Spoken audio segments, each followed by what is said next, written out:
Kurd Friends in the Mountains, a travel memoir written and narrated by Robert Fairhead from the Tall and True writer's website.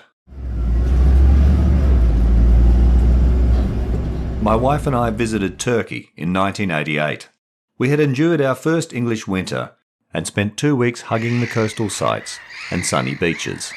We returned in 1990, venturing far from the coast to the mountains of eastern Turkey, where Kurds befriended us and where we learned a little of Kurdish culture. Travelling by bus and dolmuş, a Turkish minibus, we pushed further and further east until we reached the point of no return, at least not back by bus to Istanbul in time to fly home to England. So we improvised and booked a flight to Istanbul from eastern Turkey instead.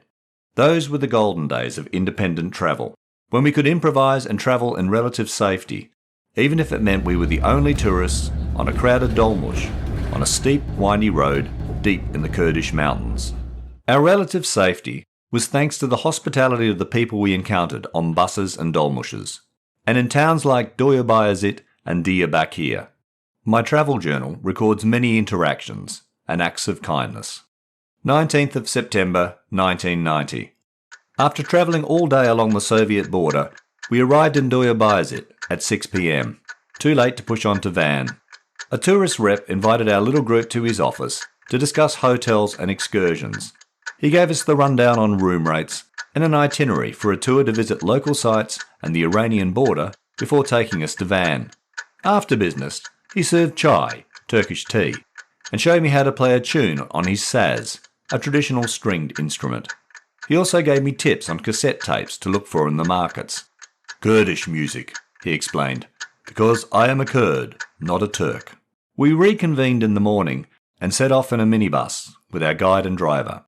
The tour included visits to mountaintop villages, the impressive ruins of the Ishak Pasha Palace, the resting place of Noah's Ark, and the world's second largest meteorite crater, with a chai break at the Iranian border.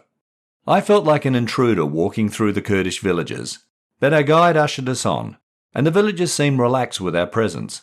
Women laughed at our tourists' attempts to help them grind maize with large wooden sledgehammers.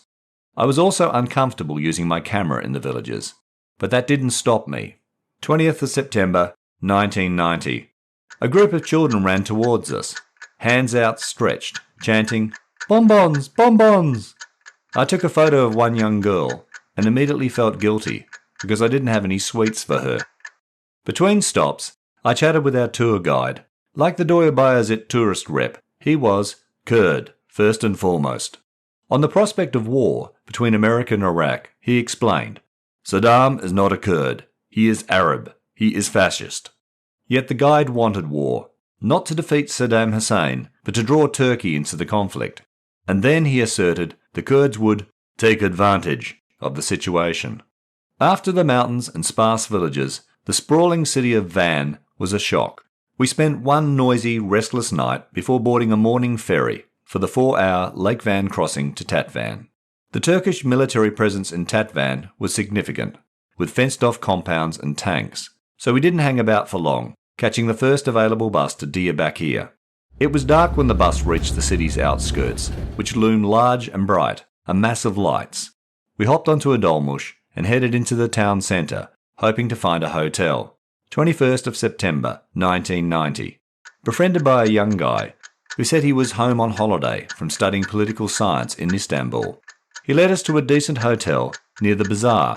On the way, he talked about the futility of a Kurd studying political science in Turkey, and he fended off a couple of cheeky kids who tried to pick my pockets. The next day, we learned, was a public holiday. The banks were closed, and the big hotels in our vicinity would only change money for their guests. With insufficient Turkish lira, we faced a day of bread and water, and then we met another local guy who spoke German. I explained our plight to him in my schoolboy Deutsch, and he offered to change a few of our British pounds into life-saving lira. Afterwards, he invited us to his uncle's shop near the bazaar for chai. It seemed churlish to refuse the invitation, so we followed him to the shop. But I politely declined 9 Dankeschön when the uncle rolled out carpets with the chai. Undaunted, our new friend offered to show us the city walls, and again we accepted. 22nd of September 1990.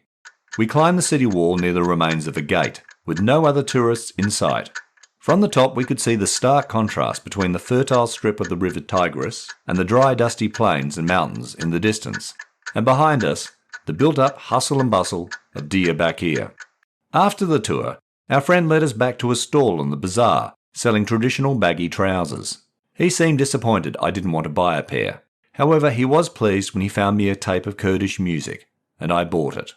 We parted with our friend, returning to the hotel to pack for the flight to Istanbul. But as promised, we visited his uncle's shop to say goodbye before heading to the airport. 22nd of September, 1990. When we arrived at the shop, we found our friend having chai with the young guy who had helped us with the hotel last night. Neither seemed perturbed by the coincidence. Our newer friend tried to get us a taxi on the phone, but reported they were all too expensive. He offered to run us to the airport in his car for only 15,000 lira. What else could we say but Dankeschön? 3 years after our trip to Turkey, Kurdish separatists, the Kurdistan Workers' Party, PKK, took hostage a British and Australian couple on a cycling tour near Tatvan. They held the couple for 5 weeks before releasing them unharmed, along with 4 French tourists, in August 1993. In May 1993, the PKK ambushed and killed 33 Turkish military recruits and 5 civilians. In retaliation, the Turkish military launched a counterinsurgency campaign against the PKK and their supporters, destroying over 3,000 Kurdish villages. Unsurprisingly, the UK Foreign Office advised tourists to avoid eastern Turkey, and the golden days of independent travel in the region were over.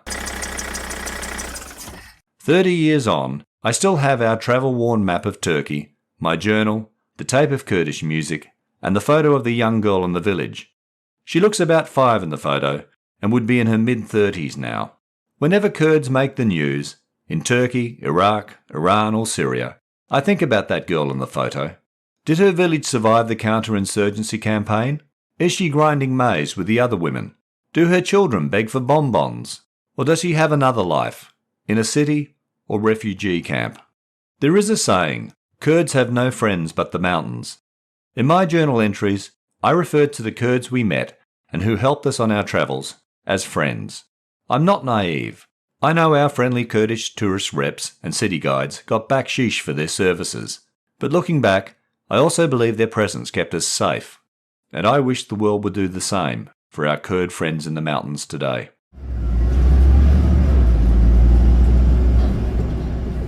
Hi, I'm Robert Fairhead from Tall and True Short Reads and the Tall and True Writers website. I wrote Kurd Friends in the Mountains in October 2019, drawing on my memories, journal entries, travel-worn map and the photo of the young girl I had taken on my trip to eastern Turkey in 1990. I have an Iraqi Kurd friend who was a refugee in Iran for several years before resettling in Australia. One night we were talking about his experience, and I mentioned that I had visited the Kurdish areas of Turkey and had a tape of Kurdish music. I also told him about the photo I had taken of the young girl in the village. My friend has a young Australian-born daughter, and I realised she would be a similar age to the girl in the photo.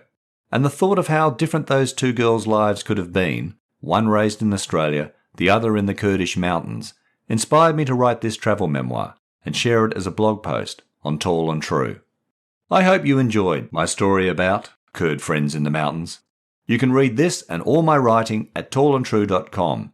You can also buy my short story collections, including my latest collection, 12 More Furious Months, from the Amazon Kindle and Kobo online bookstores. Links are available in the show notes. The next episode of Tall and True Short Reads will be in your podcast feed shortly.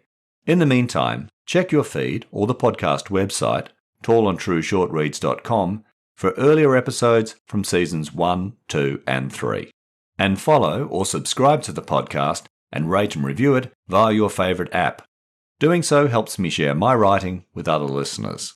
You can support this podcast financially by making a small one-off or regular donation via the Acast supporter page. You'll find a link in the show notes. And finally, please tell your family and friends about Tall and True Short Reads and the Tall and True Writers website.